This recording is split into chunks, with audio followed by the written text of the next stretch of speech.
на 3 март, национален празник на Република България, е построен началник на караула, старши лейтенант Словецки.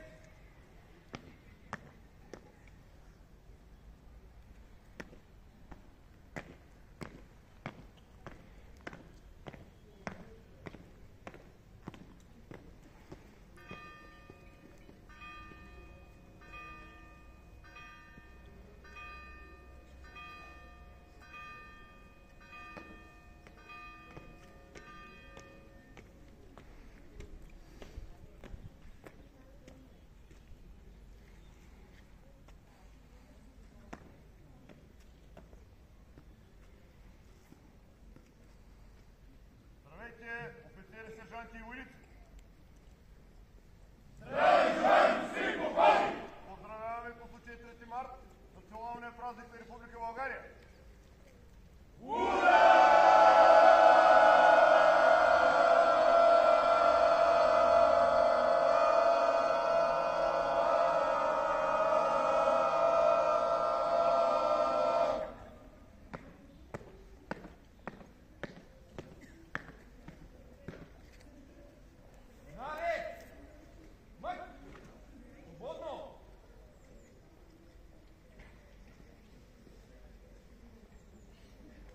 Трети март. Дата свещена, белязала нашето освобождение. 3 март е поглед назад към славната ни история.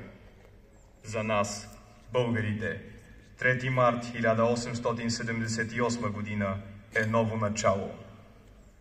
Възкресението на един народ, който близо 500 години е без своя политическа и духовна свобода. Народ, чиято висока самобитна култура е подложена на унищожение. Възражда се една държава, която отново заема своето място на картата на Европа. 3 март не е само празник, а и съдба. 3 март е денят на нашата признателност към стотиците хиляди герои, дали живота си за българската свобода. Затова в днешния ден, 146 години след Шипченската епопея, издигаме българското знаме като знак, че помним подвига, помним посланията на знайни и незнайни войни, които дадоха живота си за нашата свобода.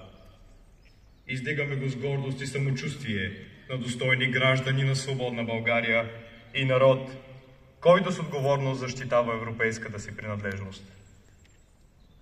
Уважаеми госпожи и господа, следва церемония по издигане на националния флаг на Република България.